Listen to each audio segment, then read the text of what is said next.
The Texas Government Code is amended. I call an order meeting of the Board of Trustees of the Austin School District for Monday, February 20th, 2012 at 6:35 p.m. The board may meet in closed session to deliberate the appointment, employment, evaluation, assignment, reassignment, duties, discipline, or dismissal of public officer or employee, deliberation of purchase, exchange, lease, or value of real property, deliberation of negotiated contract for prospective gift to the district, deliberation about commercial or financial information the board has received from business prospect, or deliberation of the offer of a financial or other incentive to a business prospect, and or to consult with legal counsel regarding pending or contemplated litigation on or settlement offer or on a matter which the school's legal counsel determines to be confidential in accordance to Chapter 501 of the Texas Government Code, Sections 551.074, 551.072, 551.073, 551.087, and 551.071, respectively. Welcome, everybody. We need to scoot to the, we have a motion to approve the agenda. That's great. I move approval. Is there a second? Second. All in favor of that motion, please raise your right hand. Passed approved. Unanimously for members on the dais to do the pledge. Ms. Moya. I pledge allegiance to the flag of the United States of America and to the republic for which it stands, one nation, under God, indivisible, with liberty and justice for all. Honor the Texas flag. I pledge allegiance to thee, Texas, one state, under God, one and indivisible.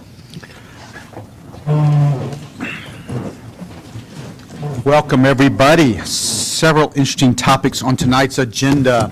We're going to start out first with the school finance litigation update. We have an hour scheduled for this item. Dr. Christarfin. Mr. President, trustees, on October 24th, the board approved a resolution authorizing the district's participation in a school district lawsuit, a finance lawsuit, which was filed on December 22nd. This is one of 4 school finance lawsuits to be filed in recent months in the wake of the significant reductions to state funding for public education during the last legislative session. This evening, lead counsel David Thompson will provide an update on the litigation and answer any questions the board may have. Welcome, Mr. Thompson, and feel free to jump right in. Good evening, members of the board, Superintendent Christarfin, and others. It's great to be with you tonight. I appreciate the opportunity to come and give you an update on the status of this litigation and have some discussion in public that will be similar to conversations that we've had in private. I would first like to introduce Holly McIntosh, who is an associate in our Austin office here. She has extensive background in school finance, having worked in the Capitol for Representative Scott Hochberg for 2 sessions. She is able to do modeling, and she's also worked in litigation in the Attorney General's office for the past 2 years, and we're happy to have her on our team. I will assure you at the outset, I will not filibuster. I know you've set aside an hour for this discussion, but I also know you have other important subjects on the agenda tonight. I will try to keep my remarks relatively brief and then spend the majority of our time responding to any questions you may have. As already has been said, 4 different lawsuits have been filed. There are rumors of a 5th lawsuit. If it develops, we'll see in the near future. But of the 4 that have been filed, they have all been consolidated for purposes of trial and assigned to Judge John Dietz, Travis County District Judge. We're very pleased with that because Judge Dietz was the trial judge last time and already has significant experience and familiarity with the issues, and we hope that will expedite the trial process. All of the different lawsuits are working together. The attorneys are talking on a regular basis. We will be submitting a joint proposed scheduling order in the near future. We know this is a matter of great urgency to districts, and we are approaching it with that same sense of urgency. We will be asking for a trial date this fall in October, with the expectation of completing trial and hopefully getting a positive decision at the district court level prior to the beginning of the legislative session in 2013. So we're going to push hard on it and try to get a resolution sooner rather than later. That's the way we will approach it, and all of the groups are working together on that. I do want to let you know that our group, the Fort Bend ISD group, they're the lead name district, but Austin is one of the very important, significant members of this group. Our group is composed of both Chapter 41 and Chapter 42 districts working together. We currently have over 1.8 million students that are already members of our coalition, with more joining literally on a weekly basis.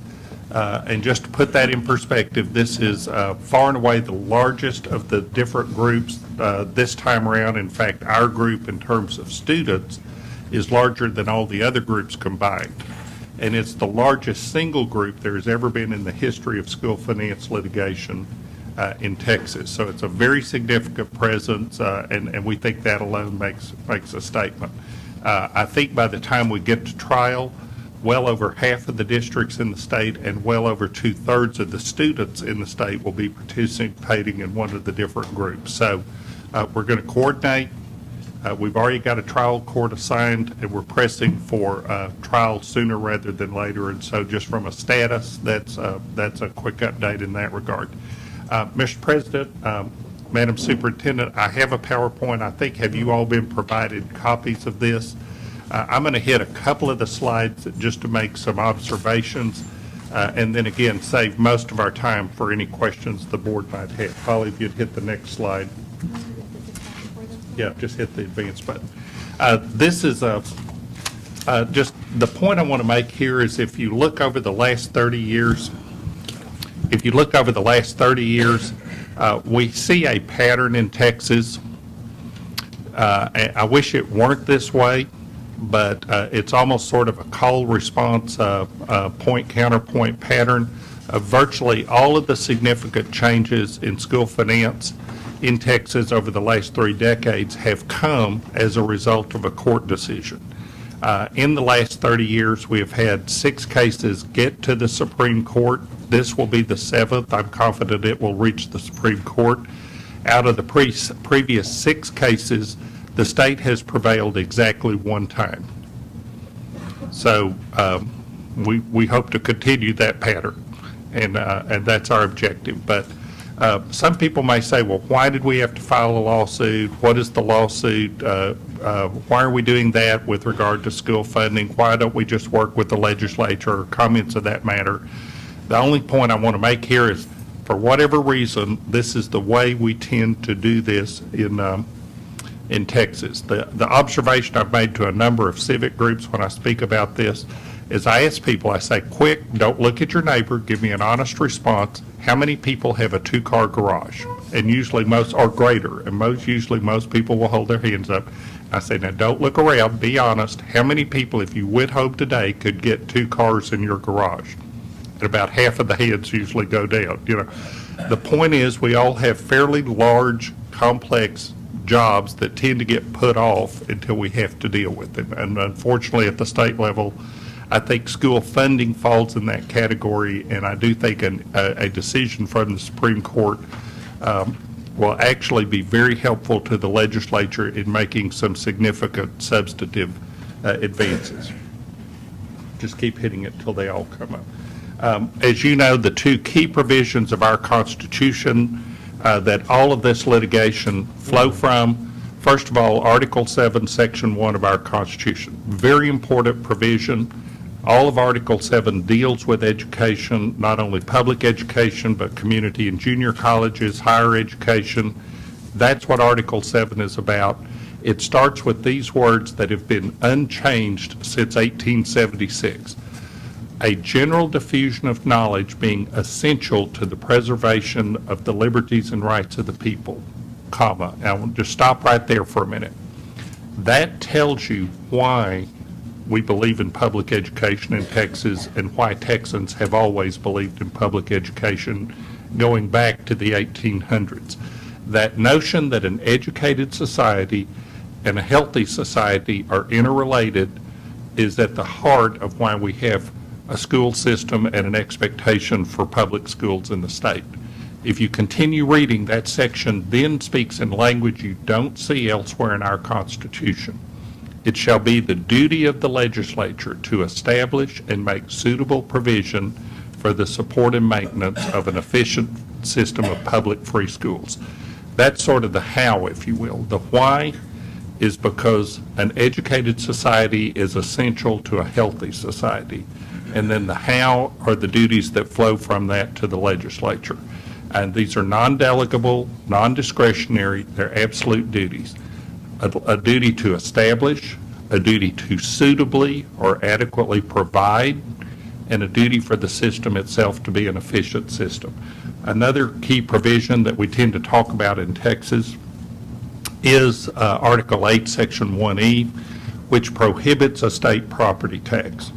And our court has noted many times, going back to the 1990s, that the legislature can run afoul of this provision by having a system that is so reliant on local property taxes that local districts, local boards no longer have meaningful discretion over your own taxes. And so my question that I ask many times to school districts is, how many of you felt like you had a lot of discretion this year? The discretion you had, I suspect, was simply what to cut out that your community thought was important. That's not what the Constitution has in mind. So this litigation flows from these provisions of our state Constitution. These are not new issues. Our Supreme Court has spoken to them many times in the past, and we're going to seek their interpretation and strong voice again on this. You can move past that. This is just language from the Supreme Court from the last time. Again, this isn't, again, it isn't new. Our Supreme Court, by the way, in 2005, every justice that is still on the court who participated in the decision in 2005 ruled in our favor and participated in this decision. And you can see the language that it's the degree of state control over the local property tax, either directly or indirectly, and whether the local district has meaningful discretion. And I want you to read the key phrase at the bottom. This is verbatim from the Supreme Court's opinion. The state cannot provide for local supplementation, then pressure most of the districts by increasing accreditation standards in an environment of increasing costs to tax at maximum rates in order to afford any supplementation at all, and then argued that it's not controlling the tax rates.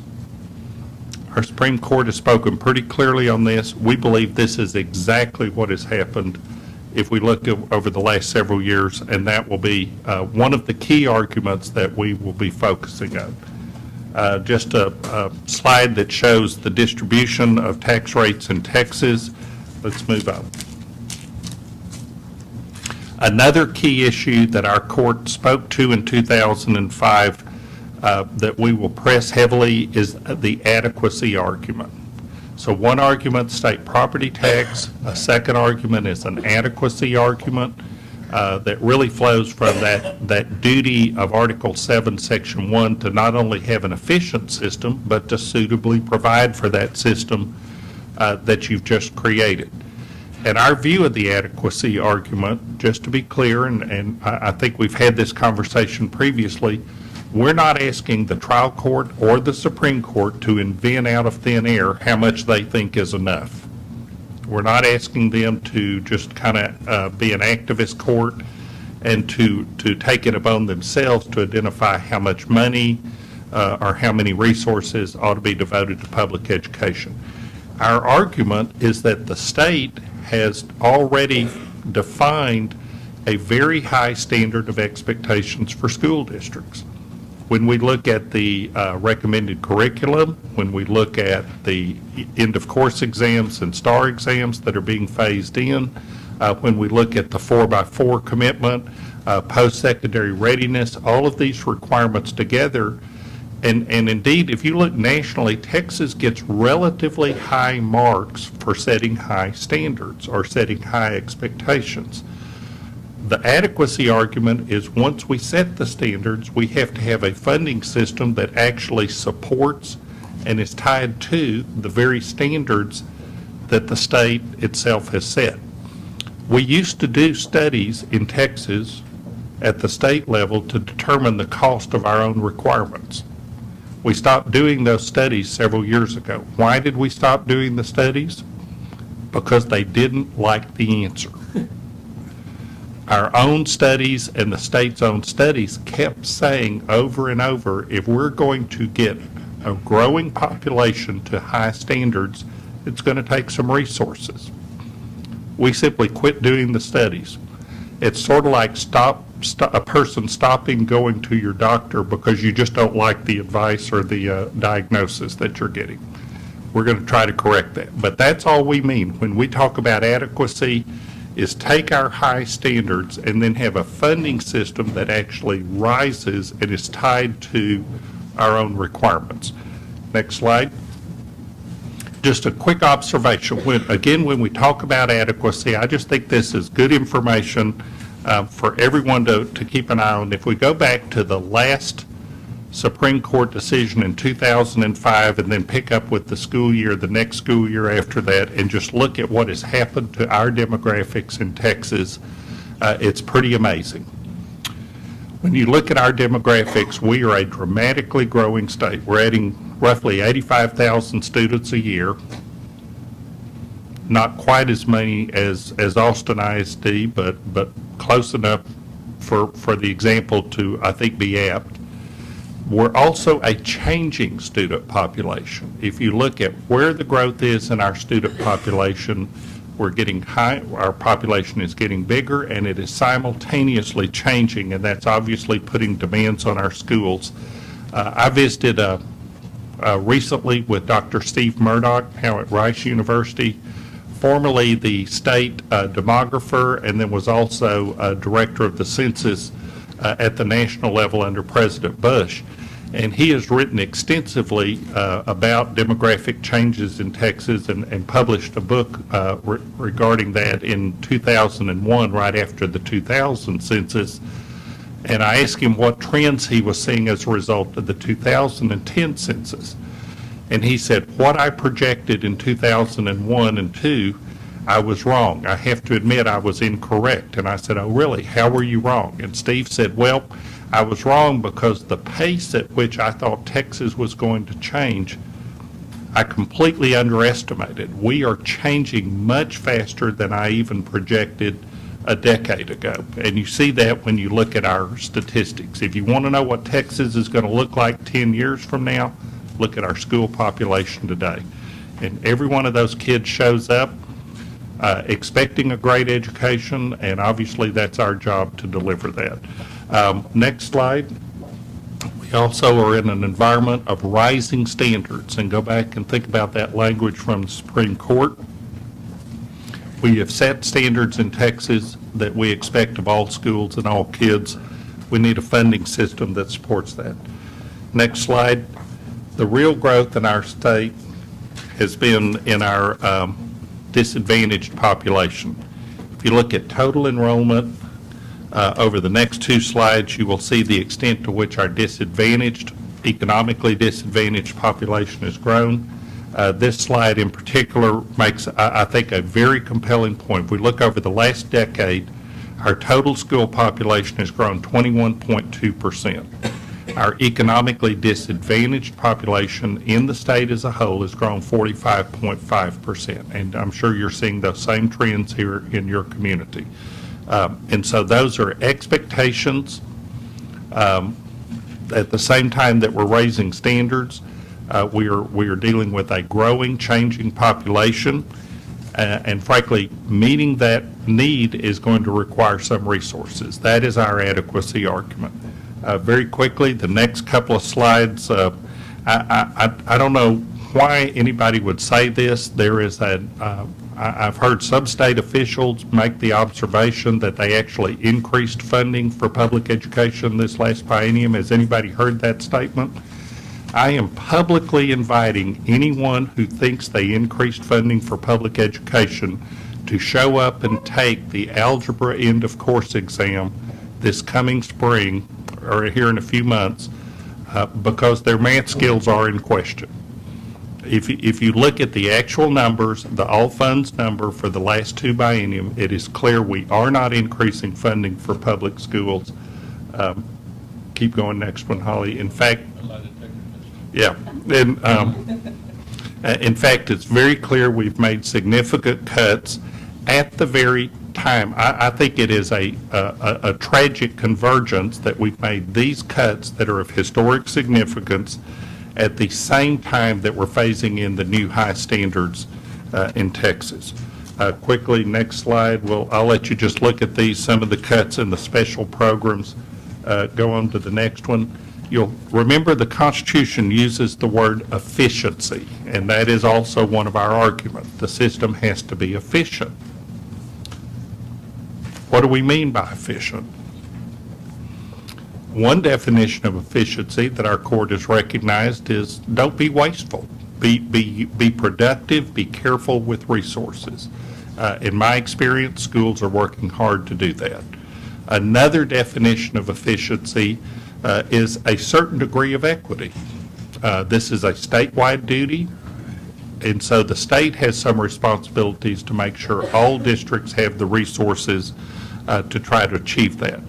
But I want to make a real key point on the next page, next slide, and these are quotes from our Supreme Court, and look at them carefully because I think this is very important to Austin ISD and other districts.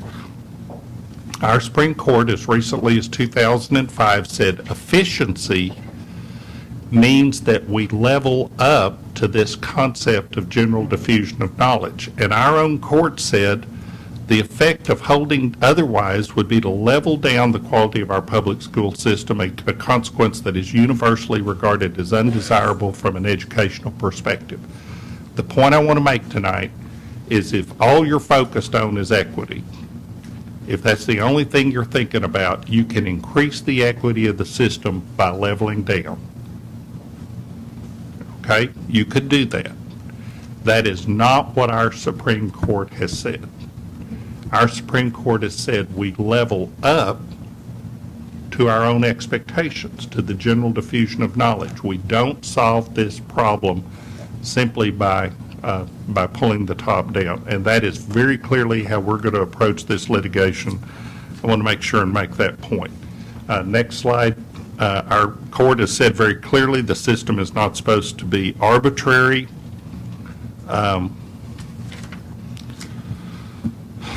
And then just quickly go forward right here. I just want you to read this. This is sort of the concluding paragraph in our petition, which you've all received. Hopefully you've had an opportunity to look at, but I want you to read it. The solution, as our Supreme Court has presciently warned, is not simply to level the system down to some predetermined funds available amount.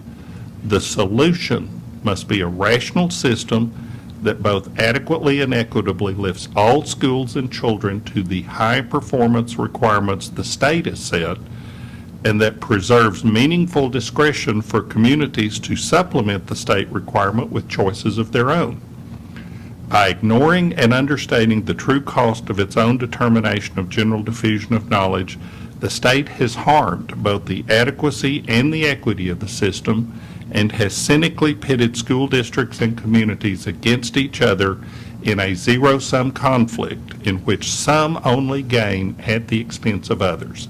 This broken system simply does not meet the high expectations and clear duties of the Texas Constitution. So that's the claim. That's how we're approaching this.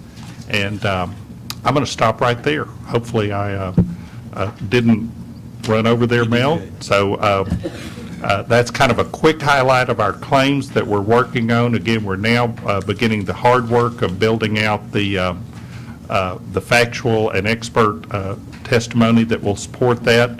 I frankly anticipate that Austin ISD will be a very key district and very key participant when we get to the trial court level, and so we'll be having further conversations about that. But with that, I will stop and see if you have particular questions. If you're hearing issues or questions in your community that we can respond to. And so, President, Madam Superintendent. Thank you all very much. Just to note, board members, behind that, there are some results from a poll that was done to kind of give you a sense Right. of what the public's feel was about the public education And, cuts. and we can put those up if you want to, if you think that would be useful. I think you've all seen them. Just general consensus is Right. the public doesn't believe the cuts were good. The broad consensus is that the public thinks the cuts to public education were a serious, tragic mistake. That's more, that's stronger language than not good. So Yep, I'm with it you is on that. not good. Okay, let's open up for comments or questions. Thank you all for being here. Team?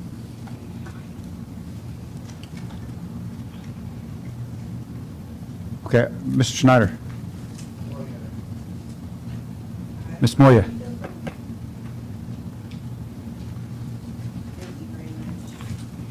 I'm going to go back to the same three things I seem to always talk about, which is the definition of equity that seems to be used by a lot of folks, mainly, and maybe even the legislature, which is that equity is dollar for dollar. I don't agree. I believe that equity should be the result of new, revised, and updated weights and allotments formulas, and a change in the cost of education index. When you're dealing with these things, and David, I know that you're very familiar with this, but when you're dealing with formulas and indexes that are 20 years old or older, Yep.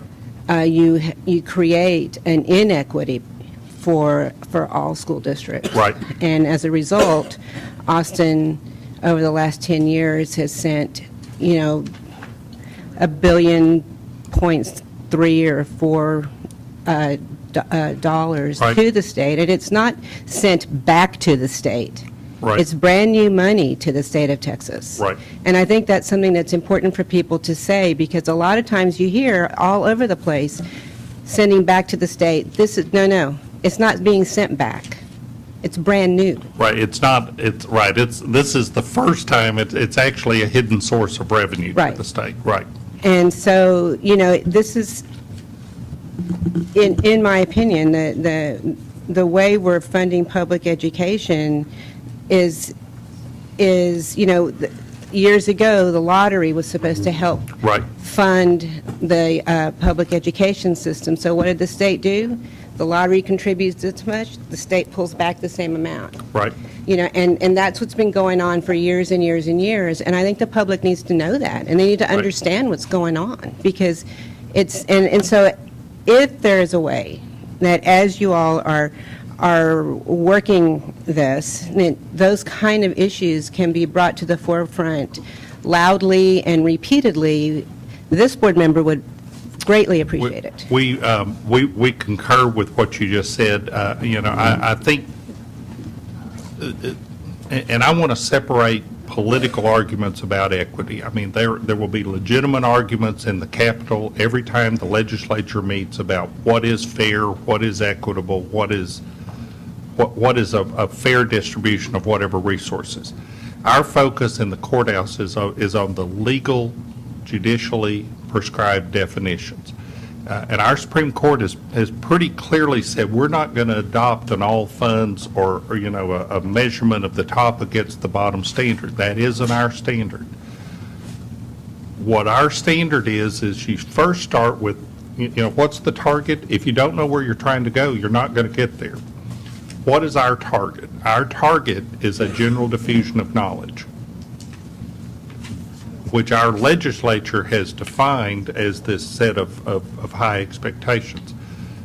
Our whole approach, and we believe this is consistent with what the court says, is that if you fund up to the standard, not a level down approach, but a level up approach, you increase both the adequacy and the equity of the system at the same time. And then local districts have room for supplementation above that out of your own local resources. That is the approach that we believe our Supreme Court has recognized and affirmed in its prior decisions. Now, to go to your second point, within our current structure, when you look at the weights, and particularly arguably the cost of education index, although I would argue probably the comp ed weight, given where the change in our population is, if you understate the cost of getting groups of kids to high standards, that is not only inadequate, that is inequitable, and it cuts across the wealth spectrum. You have kids with needs in wealthy districts, and you have the kids with needs in less wealthy districts. But to the extent that the formulas understate that cost, that harms all of those districts, and it's a disequalizing factor. So we very clearly are focusing on that, and in fact spent a good portion of today talking about and looking at some of the research and data around those issues. Thank you. Mr. Snyder. Mr. Thompson, a couple of questions if I can. This has been going on for a number of years, as you pointed out, and it seems to me that we're actually in a cycle of districts filing suit against the state, the legislature wanting to do what they're legally required to do, but not necessarily step forward and say, this is what the standard is, this is the amount of money we need, and the court system unwilling to set a rigid standard that must be met in some form. And it just seems to be the same repeating cycle. So do you see an opportunity for the courts to actually step in and say, here's what the standard is, Yeah. this is what you've got to meet, and force the legislature to accurately meet funding? Or do you see it as the role of local trustees to be a little bit clearer in what their expectations are and get that message across to probably the state legislature, and then go from there with regard to implementation? I think it's a balance of both of those. If you look at previous Supreme Court opinions, in all candor, I think you see indications that the court is sometimes as frustrated with this cycle where you have a crisis build, you have a cathartic coming together of districts, you get a decision, you get some kind of legislative response, and then the system sort of deteriorates, and 5 or 6 years later the cycle repeats.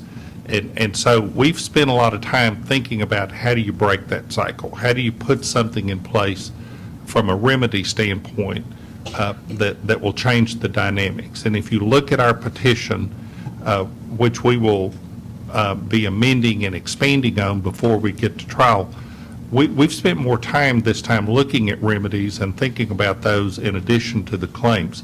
One thing we're asking for this time is that the trial court, at the conclusion of this trial, after the districts win, not if, after, that the trial court keep jurisdiction to oversee the implementation of a remedy. And and remember, our defendants in this case, it's not the legislature, it's not the governor, it's not those officials. Our defendants are the Commissioner of Education and the Comptroller. Why? Because those are the executive agencies responsible for the implementation of the system. One of the things we're going to be asking for is that those agencies be required to perform the studies that frankly should have been going on all along to determine the cost of the state's requirements using methodology approved by the court that involves our districts, and that those numbers be used in the development of budgets, recommendations, submissions to the legislature. I don't think the court will ever order an appropriation. I don't think the court will prescribe particular formulas. But what we can ensure, hopefully, is by keeping jurisdiction and tightly focusing on implementation, I think we can make sure that the information that the legislature makes decisions based on honestly and truly reflects the cost of the state's own requirements. And that's a big breakdown in our system today. So we're continuing to work a little bit on remedies, but I agree with you, we need to change that cycle. Another question I had was, you're probably aware that a somewhat similar situation exists in Colorado. Correct. Where they recently won a case. They and did. Now there's a appeal being filed basically that says doesn't make sense. Right. We need a way to actually fund this. Right. Which I actually consider to be part of our problem, and that we Right. don't have adequate funding at either state or local level to be able to accomplish what we need to do. Are we taking into consideration some kind of appeal if we actually win this suit, and what the implications might be from that point? What I expect to happen is after the trial court decision, which I would hope would be in favor of the plaintiff districts, I would expect that there would be an expedited appeal to the Supreme Court. That's the way it has worked in past cases. I don't honestly expect the legislature to make significant changes based on a trial court decision. I would honestly expect the legislature to wait for a Supreme Court decision before they take substantive action. And obviously, looking at the revenue side of the equation, particularly at the state level, is going to be an important part of a remedy. We're following the Colorado case very closely. In fact, we were following it before the decision, and so we're monitoring that. State of Washington, there are other cases around the country that we're keeping an eye on, and probably will be using some of the same experts that were involved in those cases as well. All right, thank you. Other questions or comments? Mr. Torres?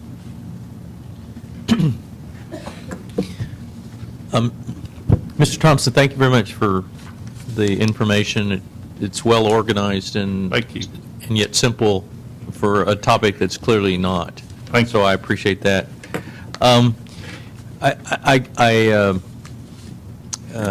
Just as you said, the state needs to understand what its goal is and define that goal before Right. it can know if it's really achieving it. At the end of the decision of this litigation, and you referred to an appeal, and you also referred to continued oversight by the court, as I think about that process, it seems to me that that process could be quite lengthy. Right. Lengthy enough that it may not be resolved before the end of the next legislative session. Right. Two questions, and I'm not as eloquent as you at shortening my questions, but two questions. One, realistically, taking into account the studies that these other Right. agencies would have to do, the length of time, et cetera, how long do you think realistically that process would take before there would be some agreement as to what the new numbers might be Right. of what that target is? And then realistically, understanding what would have to happen at that point, Right. how long you think there might be before there would be developed a funding mechanism to fund whatever that Yeah. study produces, and before we might actually see some results from this? Great question, and a pretty important one as districts are beginning the budgeting process locally and working through that. I think the earliest we could get a decision out of the Supreme Court realistically, and this would depend on all the pieces falling just right, an expedited trial this coming fall, an expedited appeal to the Supreme Court. I think it is possible to get a Supreme Court decision as early as late fall of 2013 or early 2014. That could result in a special session with some changes in place by the 2014-015 school year. I see no likelihood of it moving faster than that. And it could be a year later, it could be the 2015-016 year before you see significant action to begin to implement a remedy based on the decision. So as districts are having to make those hard budget decisions locally, I think we're at least a couple of years off realistically before expecting substantive change to flow following a Supreme Court decision in favor of the plaintiff districts. And then, in your vision of how the court would continue to oversee the the Comptroller's Office and the TEA, would that oversight continue through the legislature's development of a funding mechanism to fund the appropriate cost to achieve the requirements of the court? Absolutely, yes. Our approach is going to be that the court would keep continuing jurisdiction to oversee an implementation until that implementation is fully phased in effect, and we see the results that we believe are going to be required by the court. Well, then I'll ask you that, assuming that you're not going to be retiring anytime soon, because this may take some years, I would ask you to, I have a slightly different perspective on my colleagues. I certainly understand that you have to have these right cost metrics, Right. but I believe you need to provide for that revenue in a way that doesn't counteract the effects Right. of what you're achieving. And I think would our agree. district is an example of where you have significant children in need, and the taxation, the definition of a property wealthy district as the basis from